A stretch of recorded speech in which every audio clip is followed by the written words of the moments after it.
नमस्कार मित्रांनो, आपण पाहता न्यू महाराष्ट्र एक्सप्रेस न्यूज. आता आपण आलो होतो इंदापूर शहरानजीक असलेल्या वन खात्याच्या ऑफिसच्या जवळ. तिथं काही शेतकरी उपोषणासाठी बसलेले आहेत. वन खात्याकडून त्यांच्यावर काय अन्याय झालेला आहे, कशा प्रकारे अन्याय झाला आहे, ते त्यांची मागणी काय, त्या संदर्भात आपण त्यांच्याशी बातचीत करणार आहोत. आपल्याबरोबर काही शेतकरी आहेत. बोला, काय नेमकं कुठल्या संबंधित आपण इथं बसलेला आहात? आम्ही शेतीचे संबंध जे आमच्यावर जे अन्याय झालेला आहे ते दूर होण्यासाठी आम्ही मागणीसाठी इथं उपोषणाला बसलो. काय तुमचा अन्याय कसा झाला, काय झालं नेमकं? मध्ये 18 कारवाई झाली होती त्यावेळेस वन खात्याने 2018 हां 2018 कारवाई केली होती. त्यावेळेस त्यांनी अतिक्रमण काढायचं असं त्यांनी केलं होतं. त्यावेळेस आम्हाला हिंगणगावला म्हणजे भूमीन वाटप केलेलं क्षेत्र 32 जणांना केलं होतं.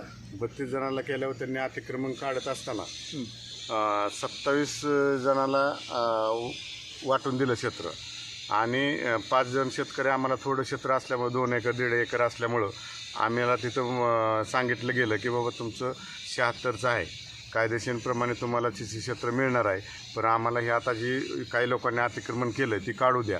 आणि ती काढल्यानंतर जे लोकांना वाटप झालं आहे ते एका बाजूला आणि वन एका बाजूला केल्यानंतर तुम्हाला आम्ही मोजल्यानंतर क्षेत्र तुम्हाला देऊ. परंतु तिथं काही दिवस आम्ही निवेदन दिले, आमचे कागदपत्र दिली, पण थोड्या दिवसांनी आम्हाला त्यांनी तिथं क्षेत्र त्यांच्या लक्षात आलं की पूर्वीपासूनच क्षेत्र कमी आहे. मग त्यांनी परत आम्हाला तिथून त्यांनी थोडी कल्टी मारली किंवा फसवलं.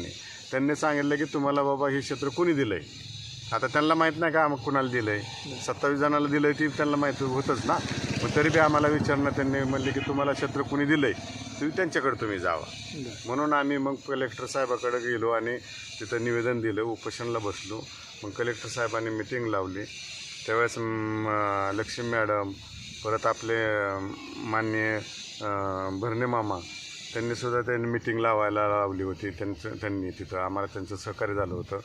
मग मिटिंग लावल्यानंतर कलेक्टर साहेबांना आम्ही सगळे कागदपत्र दाखवल्या. त्यांना ती लक्षात आलं की बाबा ह्यांच्यावर वाटप क्षेत्र अन्याय झाला आहे. म्हणून कलेक्टर साहेबांनी खाली आदेश काढला की बाबा ह्यांची मोजणी व्हावी आणि मोजणी झाल्यानंतर ते क्षेत्र वाटपचं क्षेत्र ह्यांना देण्यात यावं की बाबा एका बाजूला वन विभाग आणि एका बाजूला, आणि ही वन विभागाचीच मागणी होती की बाबा ह्या शेतकऱ्यांचं काय करायचं म्हणून. मग कलेक्टर साहेबांनी एवढं आदेश देऊन त्यांनी निर्णय देऊनसुद्धा वन विभाग आम्हाला टाळाटाळ करते. आता मोजणी झाली, निश्चित झालं तरी बी आम्हाला नुसतं तिथं आता आमचं क्षेत्र आम्हाला सुद्धा वहिवाटाला थांबाच म्हणते. म्हणजे वन खात्याची जमीन आणि तुमची जमीन शेजारी होती का? हो, एकच गटातलं आहे. मग आता तुमच्या उतरेल जमीन किती आहे? 5 एकर आहे. तुम्ही वहिवाटताय तेवढी? आता सध्या ही काय यांनी अडचण आणली म्हणून आम्ही थांबलोय. म्हणजे त्या तुमच्या उतराच्या 5 एकराला ह्यांनी अडचण आणली? हां, म्हणजे ह्यांनीच दिलं. आता त्यांनी आम्हाला बसवलंय. ज्यावेळेस कलेक्टर साहेबांनी सांगितल्यानंतर मोजणी झाली ते आम्हाला ह्यांनी बसवलं तिथं. त्यांनी आम्हाला आमच्याकडून लिहून घेतलं होतं की आम्ही जिथं देईल तिथं घ्यावं लागेल, कारण का कमी क्षेत्र होतं त्यावेळेस. तुम्ही पण ते मान्य केलं? मान्य केलं. त्यांनी आम्हाला दिलं बी.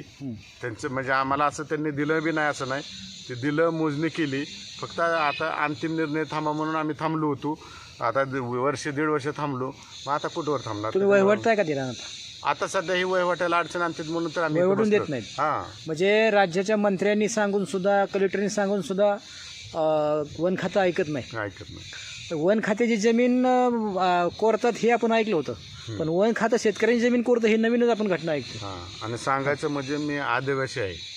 आदिवासींनी पहिले ही जमिनी जंगल आमच्या आजोबांनी हे संरक्षण केलं आहे आणि ती जमीन आज आदिवासीची जमीन वन खातं आमच्या ताब्यातून काढून घेतं आहे. म्हणजे आम्हाला भूमीन करतं आहे.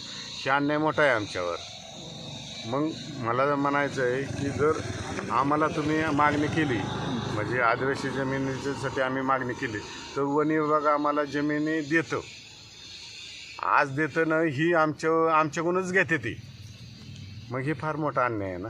पाहताय आपण मित्रांनो, ह्या शेतकऱ्यांनी एकतर ते आदिवासी आहेत आणि ते सांगतात की खरं तर आत्तापर्यंत वन जपायचं काम शेतकऱ्यांनी व आदिवासींनीच केलं आणि त्याच वन जपणाऱ्या आदिवासींना जर भूमिहीन करण्यात येत आहे, बेघर करण्यात येत आहे, असं वन खात्यावर त्यांचा आरोप आहे.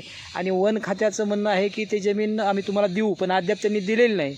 त्याच्यावर त्यांनी अगदी राज्याचे कृषी मंत्री दत्तामामा भरणे यांच्याही कानावर घातलं. त्यांनी सुद्धा मीटिंग लावली. जिल्ह्याचे कलेक्टर यांनी सुद्धा त्यांना आदेश दिला की हो त्यांना जमीन द्या, पण त्याच्यावर वन खात्यानं कुठलीही ॲक्शन घेत नाही, कारवाई करत नाही आणि अगदी ह्यांना भूमिहीन करण्याच्या तयारीत हे वन खातं आहे. त्यांचं म्हणणं आहे की बाबा आम्हाला ते वन खात्याने जे सांगितलं ते ऐकलं, जिथं आम्ही जमीन देऊ तिथं घ्या असं त्यांनी सांगितलं, त्यांनी हे सुद्धा मान्य केलं. परंतु वन खातं अद्याप टाळाटाळ करतं आहे आणि ह्यांना जमीन दिली जात नाही. खरं तर हा ह्यांच्या अन्याय होतो म्हणून हे तर उपोषणाला बसलेत.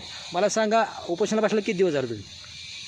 कालपासून बसलेलो आम्ही. वन खात्याची लोक येऊन तुम्हाला दुसरा भेटली? दिवस आहे आमचा. तुम्हाला भेटली का वन खात्याची लोक येऊन? हा, भेटले की मॅडम. काय म्हणले अधिकारी तुम्हाला येऊन? अधिकाऱ्यांनी आम्हाला सांगितलं की बाबा आम्ही वरिष्ठांकडे कळवलेलं आहे, तरी तुम्ही तात्पुरतं आंदोलन स्थगित करावं.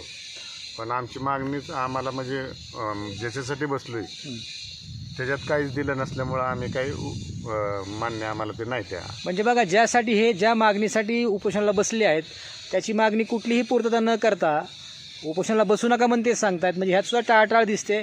आपण आता त्या अधिकाऱ्यांशी सुद्धा आपण बातचीत करणार आहोत. Patra, new Maharashtra express news.